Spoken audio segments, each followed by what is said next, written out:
त्यो वार्तामा भनिएको छ कोर टिमलाई बुझाउनु पर्छ। त्यो कोर टिम भनेको को? यस्ता घटना विगतमा पनि भएका छन्। एउटा संसदीय समिति बनाएर यो घटनाको निष्पक्ष छानबिन गर्नका लागि म माग गर्दछु सभामुख महोदय। सार्वजनिक भएको टेलिफोन संवादलाई राष्ट्रिय स्वतन्त्र पार्टीले गम्भीर रूपमा लिएको छ।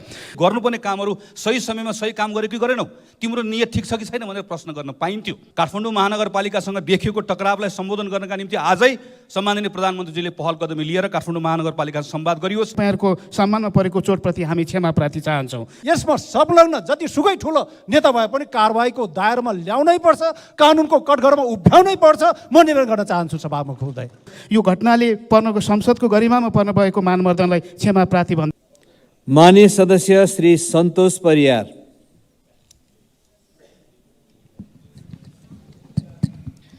सम्माननीय सभामुख महोदय, राष्ट्रिय स्वतन्त्र पार्टीको समानुपातिक निर्वाचन प्रणालीबाट निर्वाचित सांसद डाक्टर ढाका कुमार श्रेष्ठको हालै सञ्चार माध्यमहरूमा सार्वजनिक भएको टेलिफोन संवादलाई राष्ट्रिय स्वतन्त्र पार्टीले गम्भीर रूपमा लिएको छ।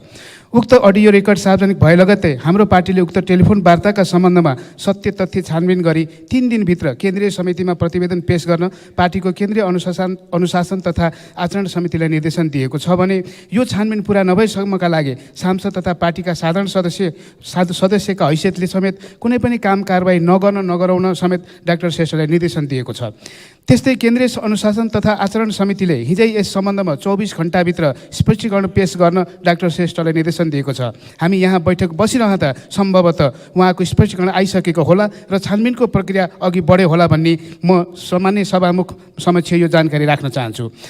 राष्ट्रिय स्वतन्त्र पार्टी सुशासन र भ्रष्टाचार विरुद्धको अभियानलाई आफ्नो प्रमुख अभियान ठान्दछ। राष्ट्रिय स्वतन्त्र पार्टी लोकतन्त्रलाई मान्दछ। राष्ट्रिय स्वतन्त्र पार्टी संविधानवादलाई मान्दछ। राष्ट्रिय स्वतन्त्र पार्टी विधि र विधानलाई मान्दछ। यसो भनिरहँदा हामीलाई लाग्दछ भ्रष्टाचारीको कुनै जाति हुँदैन, कुनै वर्ग हुँदैन र यो घटनालाई राष्ट्रिय स्वतन्त्र पार्टीले गम्भीर रूपमा लिएको छ। यसो भनिरहँदा सामान्य सभामुख महोदय, नेपालको राजनीतिमा यो घटना पहिलो भनी होइन। यस्ता घटना विगतमा पनि भएका छन्, तर सबैको सत्य तथ्य छानबिन हुन सक्यो भने अझै लोकतन्त्रप्रतिको हाम्रो प्रतिबद्धता अझ प्रतिबद्ध हुन्छ भन्ने हामीलाई लाग्दछ।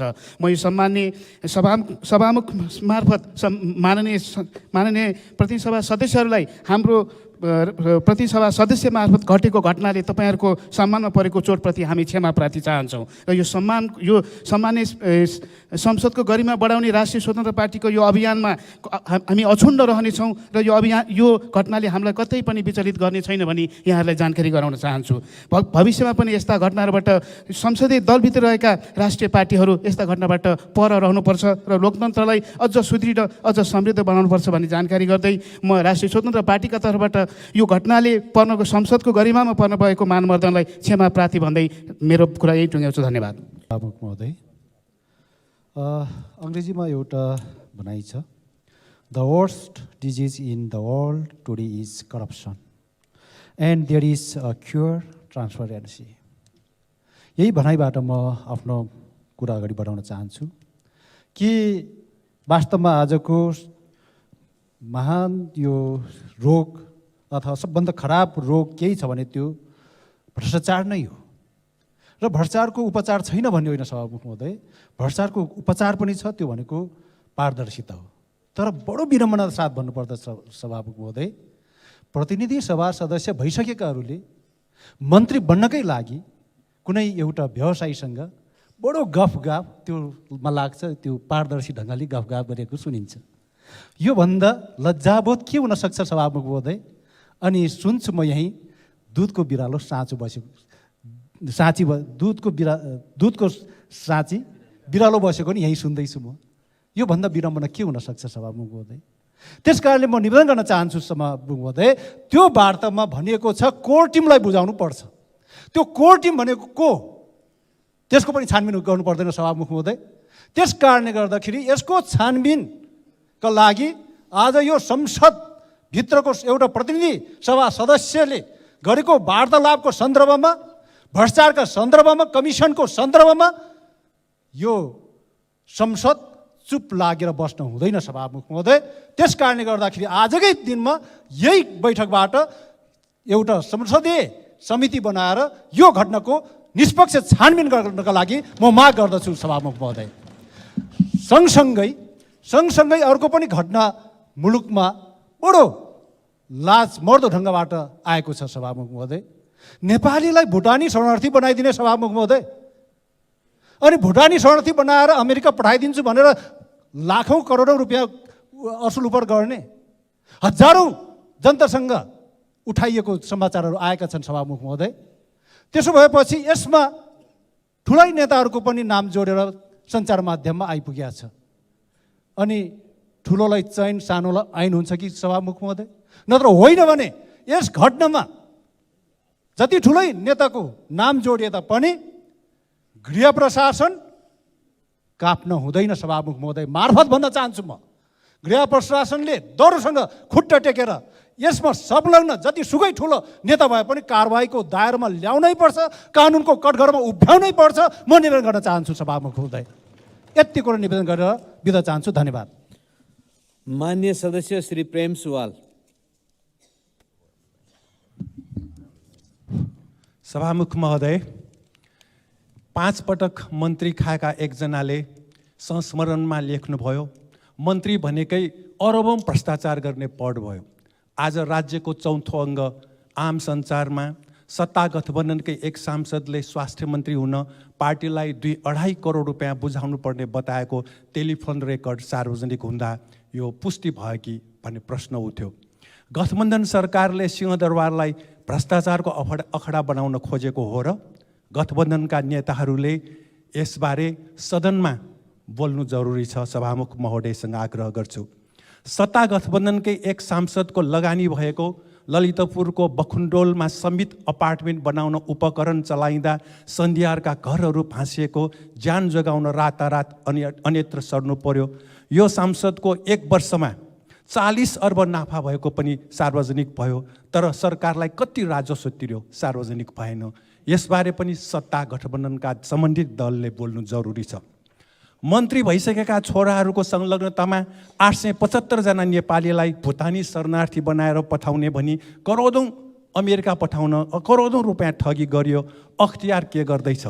के यो प्रजातन्त्र शासक दलका प्रतिनिधिहरूलाई स्वार्थ समूहहरूको कब्जामा राख्ने प्रजातन्त्र हो र? सत्ता गठबन्धनकै एक सांसदले गृहयुद्ध ताका मारिएका 19,000 मध्ये प्रधानमन्त्री पुष्पकमल दाहाल प्रचण्डले 5,000 को मात्र जिम्मा लिने होइन, बाँकी 12,000 को पनि जिम्मा लिनुपर्ने बताउनु भयो। यो विषय सत्ता गठबन्धनमा छलफल किन गरिँदैन? संसदमा बोलेर वा बाहिर बोलेर मात्र आफ्नो कर्तव्य पुरा हुँदैन। भूमि सम्बन्धी मन्त्रीहरू समेत लागेर अदालतलाई समेत प्रभाव पारी भक्तपुरको दुवाकोट स्थित साबिक वडा नम्बर 8 ख किन 47 को 20 रोपनी सार्वजनिक जग्गा र झौखेल स्थित साबिक वडा नम्बर 8 को 4 रोपनीको सार्वजनिक कम्बल पोखरी व्यक्तिको नाममा दर्ता गराइएको पुनः सार्वजनिक गर्न सरकार किन विलम्ब गर्दैछ? सभामुख महोदय, सत्ता गठबन्धनकै एक सांसदले कोशी गण्डक बेच्ने पार्टीहरू को हो छलफल हुनुपर्छ भनेर बोले। एमसीसी सम्झौता किन पारित भयो भनेर पनि प्रश्न उठाउनु भयो। यो विषय सत्ता गठबन्धनमा किन छलफल हुँदैन? र प्रधानमन्त्री प्रचण्डले आफू 5 वर्षमा मात्र 5 कक्षामा पुगेपछि मात्र चप्पल जुत्ता लगाउन पाएको बताउनु भयो। पूर्व राष्ट्रपति र पूर्व प्रधानमन्त्रीहरू पनि कोही भैँसी दुहेको, बाख्रा चराएको दाबी गर्नुहुन्छ, तर किसानले खेतीको लागि मल पाएका छैनन्। सिँचाइ त परको भयो। 33 वर्ष यता प्रधानमन्त्री भएकाहरू कानुनभन्दा माथि किन? खोप विश्वविद्यालय विधेयक पारित किन गरिएन? मान्य सदस्यहरू, अब शून्य समयको कार्य। मान्य सदस्य श्री गगन कुमार थापा, के हो राख्नुहोस्। सम्माननीय सभामुख महोदय, बागदरबार र सिंहदरबार बीच टकराउ देखिएको छ। काठमाडौँ महानगरपालिकाले फोहोर नउठाउने भनेको छ। एउटा निर्वाचित जनप्रतिनिधि स्थानीय सरकारको प्रमुखले आफ्नो असहमति प्रकट गर्दै गर्दा अत्यावश्यक सेवा अवरोध गरेर आफ्नो माग सुनवाई गराउने शैली, प्रयोग भएको भाषा, लवज, यो ठिक वा बेठिक, यसका बारेमा बहस हुन सक्ला। बहस गरौँला यथोचित समयमा। यो विषयमा प्रवेश पनि गरौँला। तर अहिलेलाई म सम्माननीय प्रधानमन्त्रीलाई आग्रह गर्न चाहन्छु, कुनै विलम्ब नगरिकन, कुनै आग्रह नगरिकन काठमाडौँ महानगरपालिकासँग छलफल गरियोस्, संवाद गरियोस्। जुन जुन विषय अहिले सल्टाउनु पर्ने हो सल्टाइयोस्, जुन विषयमा समझदारी कायम गर्नुपर्ने हो समझदारी कायम गरियोस्, जायज मागहरू पुरा गरियोस् र हामी काठमाडौँका जनप्रतिनिधिहरूलाई पनि यो प्रक्रियामा सम्मिलित गराइयोस्। तर विषय काठमाडौँ र अहिलेसँग मात्र सम्बन्धित छैन। अहिले हामी सिंहदरबार गयौँ भने हामी थुप्रै पालिकाका प्रमुखहरू त्यहाँ अहिले यत्रतत्र हामी हल्लिरहेको देख्छौँ। प्रशासकीय प्रमुख माग्न आउनुभएको छ, कोही सरुवा रोक्न आउनुभएको छ, कोही सरुवा गराउन आउनुभएको छ। शिक्षाको काम, स्वास्थ्यको काम लिएर सबै काठमाडौँ आएर थोप्रिनुपर्ने अवस्था आएको छ। सरकारले कतिपय ठाउँमा 2 महिना मात्र बाँकी हुँदै गर्दाखेरि बजेट बनाउने बेलामा कैयौँ प्रमुखहरूको सरुवा गरेको छ। निजामती ऐन, शिक्षा ऐन, स्वास्थ्य ऐन हामीले गर्नुपर्ने कामहरू समयमा गरेका छैनौँ। यो संविधानले 3 तहको सरकार भन्छ र कोअपरेटिभ फेडरलिजमको मान्यताको आधारमा चल्नुपर्ने भन्छ सम्माननीय सभामुख महोदय। तर यो मर्मल हामीले आत्मसात गरेका छैनौँ। फोहोर व्यवस्थापनदेखि यातायात, पूर्वाधार लगायतका शिक्षा, स्वास्थ्य कैयन विषयहरूमा प्रदेश, सङ्घ र स्थानीय सरकार, कतिपय ठाउँमा स्थानीय सरकारहरूको बिचमा समन्वय भयो भने मात्रै यथोचित परिणाम प्राप्त हुन सक्दछ। तर यो हुन सकिरहेको छैन। यसमा सङ्घको सरकारले प्रोएक्टिभ रोल गर्नुपर्ने हो। तर सङ्घको सरकारले प्रोएक्टिभ रोल गरेको छ कि छैन भन्ने कुरालाई प्रमाण यतिले पुग्छ कि 3 तहको सरकारको बिचमा अन्तर सम्बन्ध कायम गर्नको लागि संविधान र कानुनले भन्छ अन्तर प्रदेश परिषद, राष्ट्रिय समन्वय परिषद, विषयगत समिति लगायतका यी सबै समितिहरू, संयन्त्रहरू सक्रिय रहनुपर्छ। अहिले हामीले हेऱ्यौँ भने प्रधानमन्त्री अध्यक्ष रहेको अन्तर प्रदेश परिषदको बैठक 2076 सालदेखि बस्न सकेको छैन। राष्ट्रिय समन्वय परिषदको त अहिलेसम्म पूर्णता पनि पाएको छैन। मन्त्रीहरूले नेतृत्व गर्नुपर्ने कतिपय संयन्त्रहरूको बैठकै बसेको छैन, जसको कारणले गर्दा काठमाडौँको महानगरले उठाउनु भएको कतिपय विषय, महानगर प्रमुखले उठाउनु भएको कतिपय विषयहरू मन्त्रीलाई भेटघाट गर्ने कुरामा किन सीमित भएको छ भने त्यहाँ सक्रिय हुनुपर्ने संयन्त्रहरू सक्रिय भएको छैन। समस्या स्थानीय सरकारमा पनि छ। स्थानीय पालिकाहरूले गर्नुपर्ने कतिपय कामहरू गरेका छैनन्। तर सङ्घको सरकारले गर्नुपर्ने यी कामहरू, बनाउनुपर्ने कानुनहरू बनाइदियो, दिनुपर्ने स्रोतहरू दियो, गर्नुपर्ने निर्णयहरू सही समयमा गर्यो भने त्यो बेलामा स्थानीय सरकार र प्रदेश सरकारलाई पनि तिमीले आफूले प्राप्त गरेको अधिकार अनुसार तिमीले गर्नुपर्ने कामहरू सही समयमा सही काम गर्यो कि गरेनौ, तिम्रो नियत ठिक छ कि छैन भनेर प्रश्न गर्न पाइन्थ्यो। तर जबसम्म सङ्घको सरकार यो काम गर्दैन त्यो बेलामा स्थानीय सरकारले प्रश्न गर्ने हामीसँग नैतिक अधिकार रहँदैन। त्यसैले सम्माननीय सभामुख महोदय मार्फत म आग्रह गर्न चाहन्छु, काठमाडौँ महानगरपालिकासँग देखिएको टकरावलाई सम्बोधन गर्नका निम्ति आजै सम्माननीय प्रधानमन्त्रीजीले पहल कदमी लिएर काठमाडौँ महानगरपालिकासँग संवाद गरियोस्, यो विषय टुङ्ग्याइयोस्। तर सँगसँगै यो विषय एकपल्ट टुङ्गियो भनेर यसलाई खाली नराखियोस्, यतिकै नछोडियोस्। यो सँगसँगै खास गरिकन सङ्घको सरकारले गर्नुपर्ने, बनाउनुपर्ने कानुन संशोधन ल्याइयोस्। हामी काम गर्न तयार छौँ। यो संयन्त्रलाई क्रियाशील बनाउनुपर्ने संयन्त्रलाई क्रियाशील बनाइयोस् र स्थानीय सरकारहरू काठमाडौँमा आएर सिंहदरबार वरिपरि घुम्नुपर्ने अवस्थालाई अन्त्य गरियोस्। यो माग राख्न चाहन्छु। धन्यवाद। मान्य सदस्य श्री रघुजी पन्त।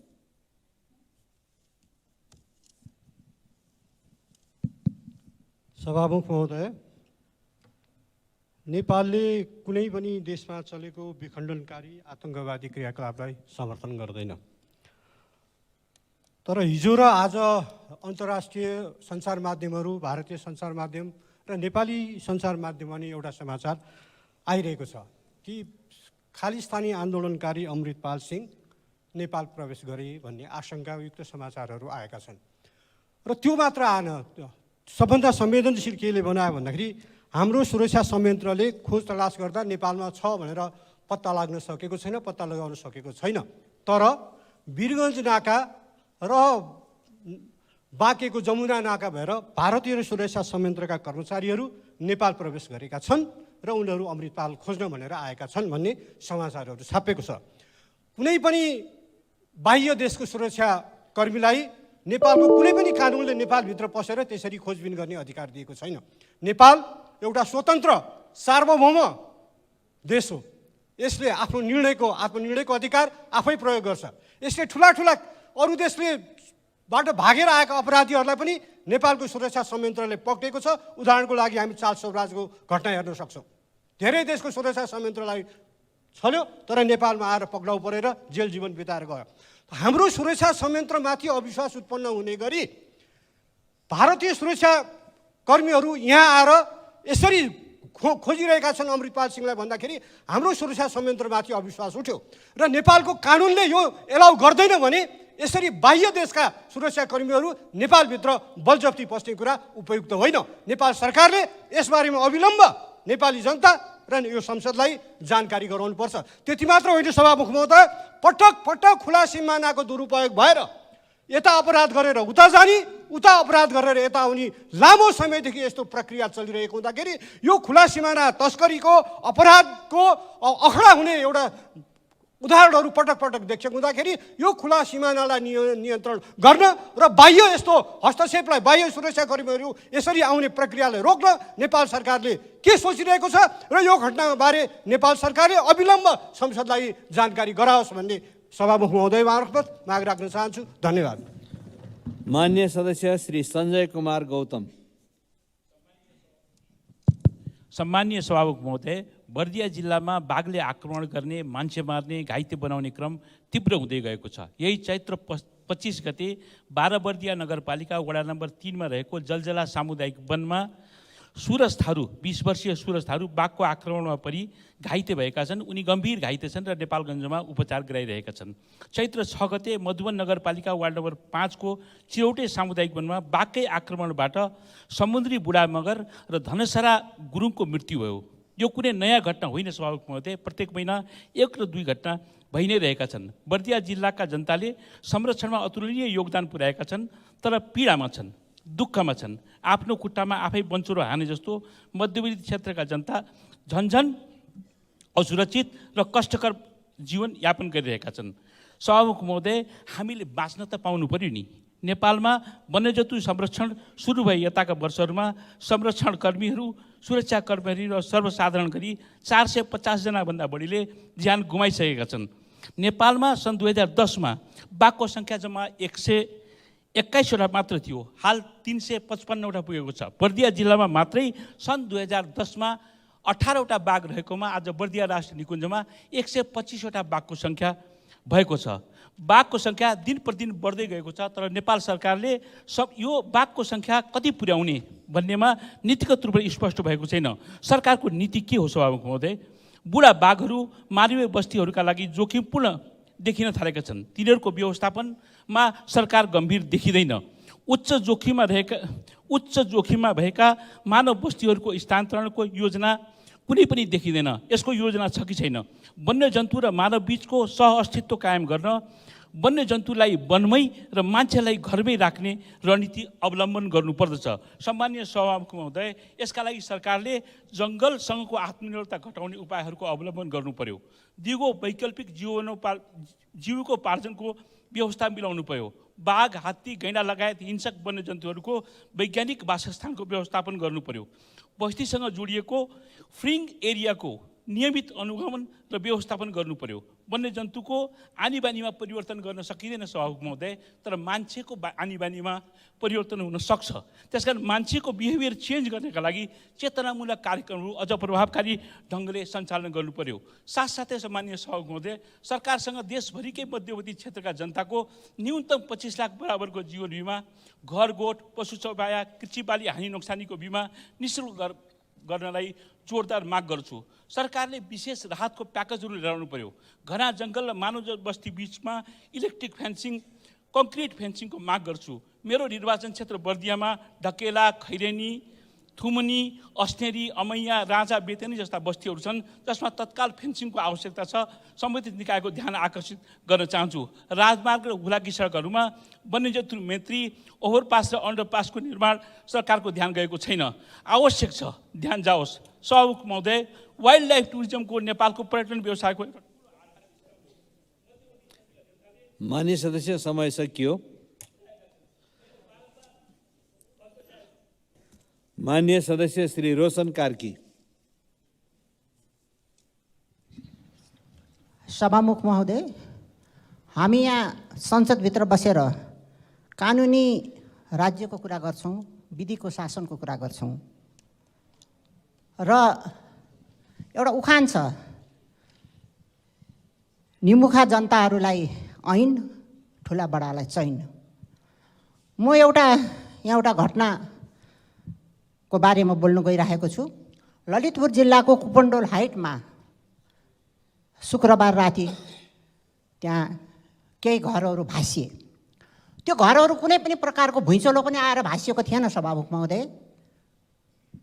त्यहाँ घर भासिएको थियो गत वर्षको सरकारको एउटा निर्णयले, जसले गर्दा ठुला बडाहरूलाई चयन दिएको थियो। त्यसकारण त्यो घर त्यहाँ भासिएको थियो। 4-5 वटा घरहरू काम नलाग्ने गरेर भासिएको छ। त्यहाँ 16 तले एउटा अपार्टमेन्ट बनिँदैछ, समित होटल बनिँदैछ। त्यसको जग खन्दाखेरि गत वर्षको सरकारले त्यहाँ घर जग्गा निर्माण सम्बन्धी जुन प्रक्रिया थियो त्यो प्रक्रियालाई संशोधन गरिदियो। त्यसले सदियारसँग जुन चाहिँ राख्नुपर्ने दूरी नराख्ने निर्णय गरिदियो। त्यसबाट त्यो निर्णय गर्ने निर्णयकर्ताहरूलाई के फाइदा भयो त्यो पशुपतिनाथले जान्दछन्। अब त्यतिखेर केसम्म भयो भने त्यो घर जग्गा बनाउँदाखेरि, त्यो अपार्टमेन्ट बनाउँदाखेरि सभामुख महोदय नक्सासम्म पनि महानगरपालिकामा पेश भएन। न त त्यहाँ वातावरणीय प्रभाव कस्तो पर्छ भन्ने कुरा EIA नै त्यहाँ कुनै प्रकारको लागू भयो, न त्यसको कुनै प्रकारको वातावरण कस्तो पर्छ प्रभाव पर्ने भन्ने त्यसको अध्ययन पनि भएन। यसबाट कसलाई के फाइदा भयो?